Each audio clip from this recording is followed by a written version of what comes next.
Assalamualaikum warahmatullahi wabarakatuh. Salam sejahtera untuk kita semua. Perkenalkan, nama saya Nur Aina selaku dosen program studi Arsitektur Fakultas Teknik Universitas Muhammadiyah Banjarmasin. Nah, pada kesempatan kali ini saya akan menjelaskan teknik pembelajaran untuk mata kuliah yang saya ampu, yaitu Arsitektur Landscape. Nah, langsung saja saya akan jelaskan sedikit tentang mata kuliah ini.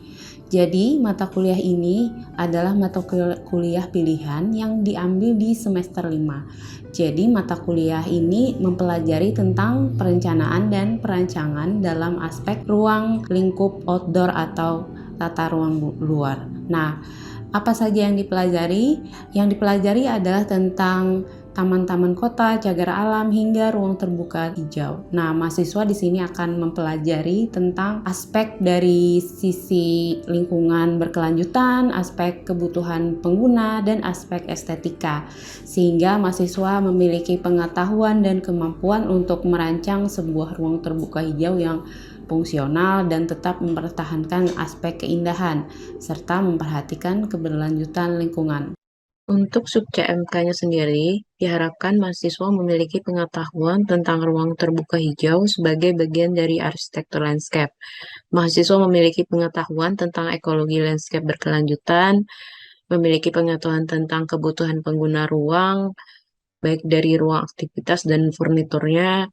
Mahasiswa memiliki pengetahuan tentang ruang dan isu kesetaraan seperti ramah anak dan universal design. Mahasiswa memiliki pengetahuan tentang estetika dalam landscape. Mahasiswa mampu merancang ruang terbuka yang memperhatikan alam, kebutuhan pengguna, dan estetika bentuk. Jadi di pertemuan pertama nanti ada materi tentang ruang terbuka hijau, pengantar sedikit tentang RTH. Kemudian pertemuan kedua materinya adalah tentang ekologi landscape berkelanjutan. Di pertemuan ketiga studi kasus perancangan taman. Dan yang keempat ruang-ruang aktivitas di taman. Pertemuan kelima nanti ada mempelajari tentang furnitur taman seperti lampu taman, bangku taman, dan kebutuhan yang ada di taman. Kemudian pertemuan keenam nanti akan mempelajari tentang taman ramah anak, dan yang pertemuan ketujuh nanti ada materi tentang universal design. Kemudian di pertemuan ke-8 akan mempelajari estetika dalam landscape, dan pertemuan ke-9 nanti akan mempelajari identifikasi estetika landscape. Di pertemuan ke-10 akan mulai UTS. Kemudian di pertemuan ke-11 ada materi tentang pengarahan tugas besar, yaitu desain taman kampus UMB. Pertemuan 12 ada analisis tapak. Pertemuan 13 analisis kebutuhan pengguna. Pertemuan 14 konsep desain, pertemuan 15 gambar pradesain, dan yang terakhir pertemuan ke-16 adalah UAS, yaitu presentasi tugas dan pengumpulan tugas hasil karya. Untuk media pembelajaran, saya menggunakan laptop dan proyektor untuk kegiatan perkuliahan di kelas. Untuk aplikasi yang saya gunakan adalah menggunakan PowerPoint untuk presentasi. Dan media pembelajaran aplikasi untuk mahasiswa, terutama untuk tugas besar, mahasiswa bisa menggunakan aplikasi seperti SketchUp, AutoCAD, dan untuk menyusun poster, mahasiswa bisa menggunakan aplikasi CorelDRAW atau Adobe Photoshop. Saya juga menggunakan media pembelajaran digital seperti Classroom untuk sharing materi dan pengumpulan tugas. Dalam interaksi dengan mahasiswa, selain secara tatap muka melalui diskusi dalam perkuliahan, saya juga membuat grup WhatsApp untuk mempermudah interaksi jika ada pengumuman terkait perkuliahan.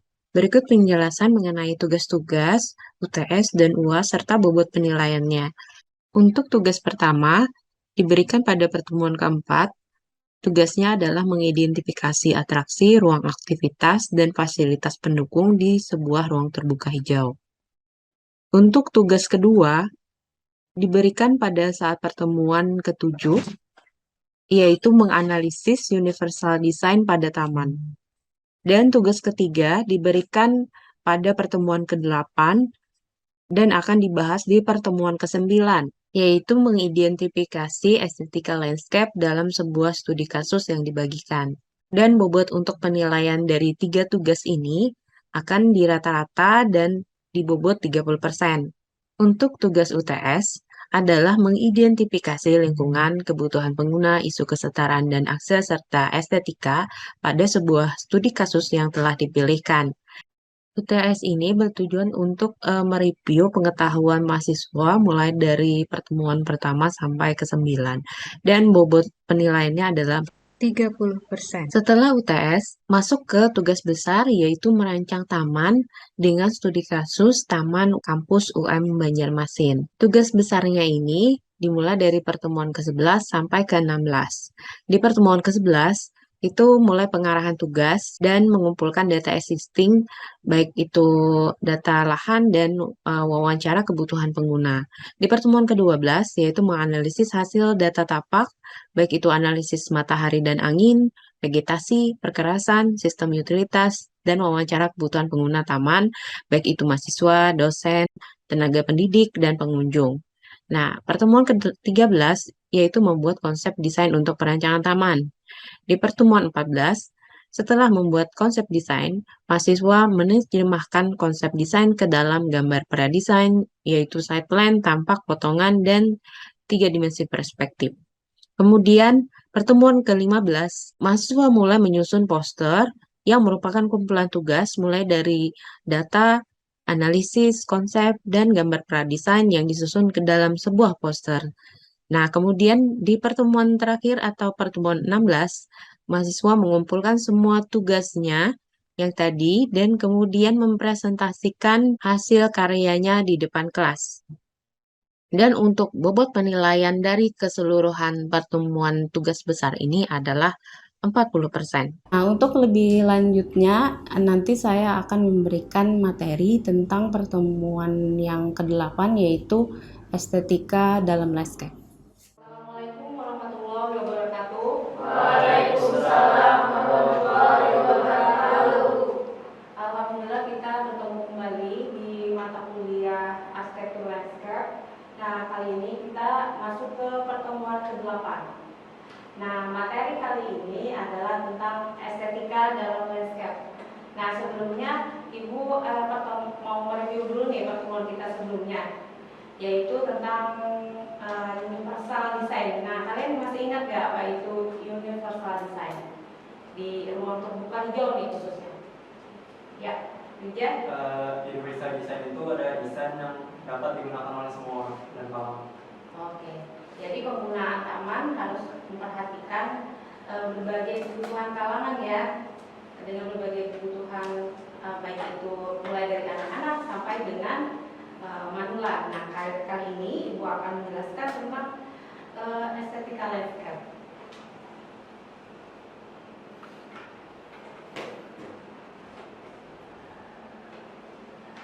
Nah, jika kalian lihat gambar ini adalah organisasi ruang terpusat. Jadi bentuknya ini adalah ada pusatnya, titik pusatnya yang kesannya itu masuk ke titik pusat. Lalu ada bentuk linier. Nah, kalau linier adalah organisasi bentuk yang garis, dari terinspirasi dari garis. Ada berbagai macam tipe untuk pola linier. Pertama adalah penempatan ruang penting pada bagian tengah yang garis liniernya. Yang kedua adalah ada penempatan ruang penting di ujung-ujungnya, di ujung-ujung linier. Ada juga yang di pembelokannya, belokan-belokan dari garis-garis linier di perancangan taman. Nah, ada juga yang linier itu melewati bangunan-bangunan atau tempat-tempat penting. Nah, contohnya seperti ini. Misalnya untuk penempatan ruang penting pada titik-titik belok di rangkaian linier. Nah, ini adalah sebuah contoh taman di Titian. Jadi garis linier ini menghubungkan di tepi sungai ya. Jadi ada atraksi di tepi sungai yang di pembelokannya itu adalah atraksi-atraksinya. Nah, kemudian penempatan ruang penting pada bagian tengah rangkaian linier. Nah, jadi kalau kita lihat di bagian tengah liniernya itu ada bangunan ataupun structure ataupun ruang-ruang penting. Nah, kalau kita lihat di ujung-ujungnya, di ujung-ujung linear itu ada juga titik-titik penting. Itu bisa di kanan kirinya di ujung-ujung atau di salah satu ujungnya saja. Ada juga penempatan ruang pentingnya itu di sebelah kirinya dari linear tadi, seperti contohnya di gambar ini. Lalu organisasi bentuk yang lainnya adalah grid. Nah, grid ini mungkin kesannya monoton, tapi kalau misalnya kita berikan permainan tekstur ataupun bentuk, jadi bisa tetap grid tapi ada permainan bisa kecil, kemudian permainan warna. Grid ini tidak akan monoton lagi, jadi malah lebih atraktif. Nah, grid itu bisa juga bentuk-bentuknya yang seperti bentuk heksagonal, dan ini adalah bentuk dasar grid ya, tapi ini bisa kita modifikasi nih. Kita lihat di gambar yang kanannya ini, itu kita bisa geser-geser, bisa yang diperpanjang atau diperlebar, atau bahkan kita ubah arahnya jadi diagonal. Lalu bisa juga reflecting atau mencerminkan. Jadi pola grid bisa dicerminkan atau menggabungkan atau kombinasi. Lalu bisa juga digeser, lalu melengkung juga bisa. Lalu bisa juga bentuk-bentuk lain seperti triangular grid atau membagi jaraknya menjadi lebih berbeda dari yang sebelumnya. Nah, ini beberapa contoh-contoh lainnya tentang kombinasi dari grid ya. Ini beberapa struktur pengulangan. Bisa juga bentuknya tidak hanya kotak tapi juga bisa segitiga ya. Lalu kemudian bentuk yang lain ada cluster. Nah, cluster ini adalah dia menempatkan bentuk-bentuk itu dari yang awalnya misalnya berpisah tapi didekatkan. Cluster itu lebih mendekatkan bisa dengan bentuk yang sama atau dengan bentuk-bentuk yang berbeda tapi digabungkan didekatkan, itu yang namanya cluster. Kemudian radial. Kalau radial ini adalah ada juga titik pusatnya tapi beda dengan yang terpusat tadi. Ini arahnya lebih ke luar gerakannya, jadinya lebih, kalau tadi lebih ke dalam ya, kalau terpusat. Kalau ini radial lebih bergerak dan kesannya itu dinamis. Kemudian, nah ini jadinya kita ingat kembali, ini juga pernah Ibu berikan ajaran di estetika bentuk ya, bahwa organisasi bentuk itu ada terpusat, linear, radial, cluster, dan grid. Nah, masuk pembelajaran berikutnya adalah tentang prinsip desain. Nah, pertama adalah prinsip kesatuan. Jadi kesatuan itu bisa dicapai dengan cara mendekatkan, sama kayak cluster tadi.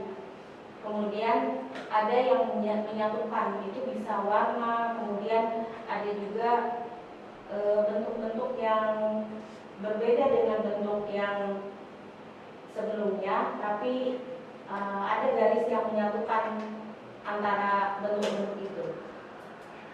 Kemudian bisa juga dengan subordinasi atau mengorientasikan semua dari yang unsur minor itu mendukung yang unsur mayor atau unsur utama. Jadi ada misalnya lingkaran yang besar itu di sekelilingnya ada lingkaran-lingkaran yang kecil yang mengorientasikan dan memberikan dominasi ke yang mayor tadi.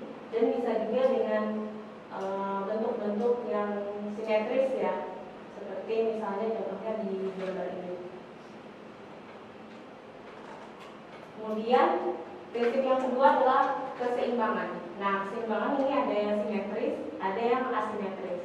walaupun asimetris ini di kanan kirinya berbeda, tapi tetap kalau kita susun dengan baik akan tetap kelihatan seimbang. Dan yang kanan itu adalah keseimbangan radial. Biasanya bentuknya tuh bulat ya. Nah, lalu ada proporsi. Proporsi di arsitektur biasanya menggunakan golden spiral atau spiral section, dan rule of thirds, golden section, golden triangle, sama harmonious triangle. Nah, biasanya golden spiral yang biasanya digunakan di arsitektur zaman dulu. Kemudian, nah ini contohnya. Ini adalah taman yang kami Kombi Arsitektur Desain yang di pengabdian Ruang Terbuka Hijau di Komplek Mandiri Lestari. Jadi kami menggunakan penggarisnya ini ya, golden section. Nah, jadi dimana permainan dari bentuk bulat itu menggunakan penggaris proporsi itu, dari yang besar dengan yang kecil. Nah, itu bisa kita gunakan golden section itu untuk modifikasi atau men-clear bentuknya supaya lebih estetis. Lalu skala. Nah, yang ini skala.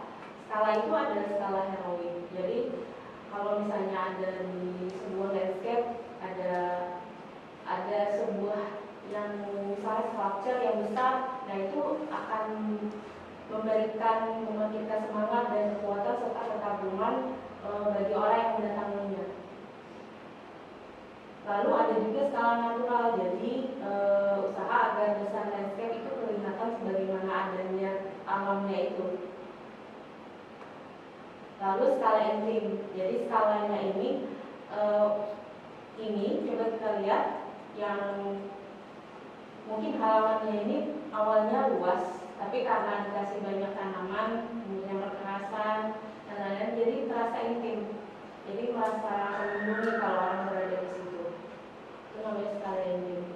Nah, itu contohnya sama dengan misalnya di sebuah interior teater, itu kan sebenarnya ruangannya besar, tapi karena supaya membuat skala intimnya itu terasa, jadi lampu di atas panggung dibikin besar, kemudian warnanya dibikin lebih kuning, lalu jadi kesannya itu skalanya intim. Jadi yang awalnya luas tapi terlihat kecil dengan banyaknya perawat ataupun yang elemen-elemen di landscape ini.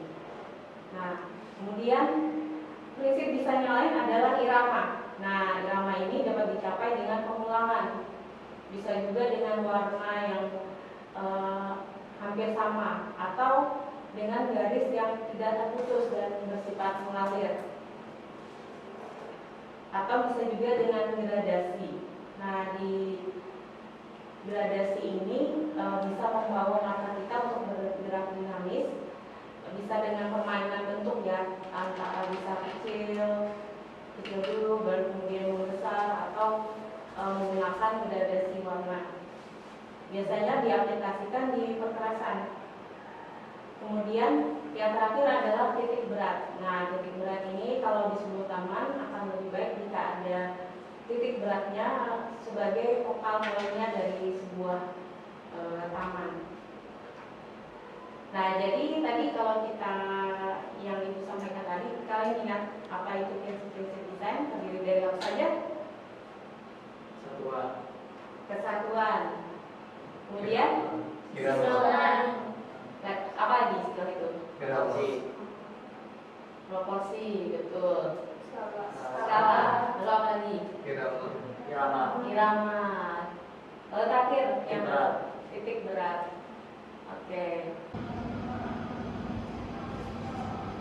Baik, sekarang Ibu akan menjelaskan kepada kalian tentang studi kasus sebuah ruang terbuka hijau yang pernah tim prodi desain waktu itu di ruang terbuka hijau Komplek Mandiri Lestari, Sultan Adam, Kota Banjarmasin. Jadi lokasinya itu berada di Jalan Sultan Adam, Komplek Mandiri Lestari, tepatnya di sekitar masjid. Di sana ada tanah kosong sebelah kiri jalan. Nah, bisa kita lihat kondisi existing di situ. Pengguna dan aktivitas di sana, jadi sebagian besar penduduk di situ adalah penduduk yang usianya sudah mulai pensiun dan mereka memerlukan ruang terbuka hijau untuk mewadahi berbagai aktivitas para pensiunan itu dan untuk berinteraksi serta menggunakan ruang terbuka hijau itu untuk berbagai acara atau event, sehingga konsep yang tepat untuk digunakan pada perancangan ruang terbuka hijau ini adalah taman ekologis, estetis, dan multifungsi. Kemudian zona-zona ruang yang ada di sana, coba kita lihat di sini ada berbagai warna, ada yang kuning itu jogging track, area basket warna merah, biru, taman bermain anak, area signage yang warna hijau, dan area ungu yaitu area gazebo, dan area taman itu yang warna abu-abu. Nah, ini hasil rancangan dari analisisnya ya. Jadi di sana kan aksesnya mulai dari arah sini, jadinya makanya gazebo-nya itu diletakkan di arah view orang masuk di situ, jadi agak dimiringkan.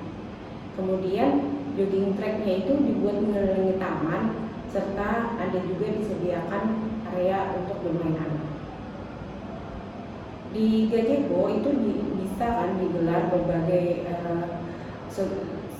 sebagai tempat, selain sebagai tempat berkumpul warga, di sana juga digunakan untuk event-event juga bisa, misalnya acara nikahan atau bagaimana. Makanya RTH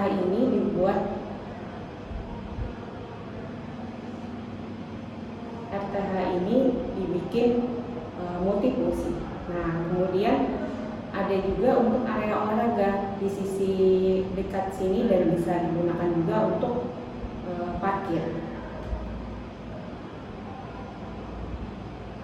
Nah, ini adalah bangunan gazebo-nya. Nah, bangunan gazebo-nya mengadopsi rumah tradisional Banjar supaya lokalitas di sana juga masih terasa. Nah, kemudian ada desain furnitur tamannya, juga ada lampu taman, bak sampah, sama alat bermain anak di situ. Nah, kemudian untuk pemilihan vegetasi existing tepat dipertahankan, pohon yang ada di lokasi seperti ketapang ditambah dengan beberapa vegetasi seperti bambu yang bisa mereduksi kebisingan atau barier dengan rumah penduduk sekitar. Lalu untuk pagar tanaman menggunakan tanaman tetean. Lalu untuk mempercantik taman di situ juga menggunakan lili Paris, daun pandan kipas, pes lili, palung pinang, dan bunga pentas merah. Lalu, bagaimana nih caranya menerapkan prinsip desain yang ada di situ? Ini bisa jadi bahan pertimbangan kalian untuk tugas mengidentifikasi estetika dalam landscape. Pertama, prinsip desain yang digunakan adalah keseimbangan. Nah, keseimbangan ini yang digunakan di sana adalah keseimbangan asimetris. Jadi kanan kirinya itu polanya tidak sama tapi tetap terasa seimbang. Lalu kemudian pengulangan. Nah, pengulangan atau irama ritme adalah unsur-unsur landscape yang bisa digunakan sehingga membentuk suatu ikatan atau hubungan visual. Pada perancangan RTH Mandiri ini menggunakan pengulangan bentuk bulat agar membentuk suatu ikatan hubungan. Lalu prinsip desain yang diterapkan selanjutnya adalah penekanan. Penekanan dapat diciptakan melalui ukuran, bentuk, tata letak, juga unsur-unsur lain seperti garis, warna, bentuk, tekstur, dan ruang. Jadi bidang bulat ini menjadi pusat atau penekanan di ruang terbuka hijau. Lalu kemudian kontras. Jadi supaya desain itu tidak monoton harus ada kontras. Nah, ini bisa menarik mata pengunjung dan menghasilkan keindahan komposisi. Jadi kontrasnya itu terletak di gazebo-nya itu, bentuknya sendiri, kemudian posisinya yang dimiringkan 45 derajat. Lalu proporsi. Jadi di sini proporsi yang digunakan pada bidang bulat ini menggunakan golden section. Kalau kesatuan, nah beberapa cara untuk mencapai kesatuan ini adalah dengan kesamaan, kontinuitas, dan penyelarasan. Kesatuan pada RTH Mandiri Lestari ini dicapai melalui kesamaan bentuk bulat dan kontinuitas bidang bulat yang saling berkaitan dan berdekatan. Kemudian ini sistem utilitas yang ada di sana, yaitu ada titik bak sampah, lampu, keran.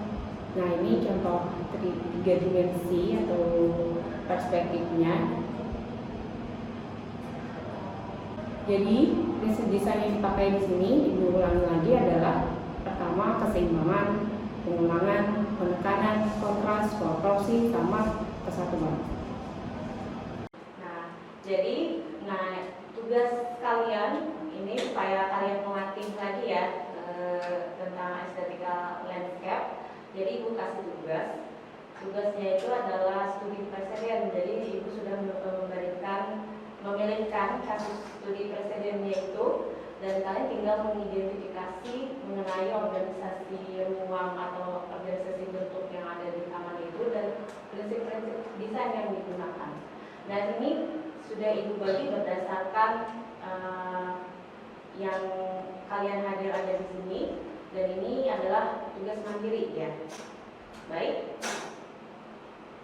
demikian perkuliahan kita kali ini. Terima kasih sudah berhadir dan selamat mengerjakan. Ibu tutup.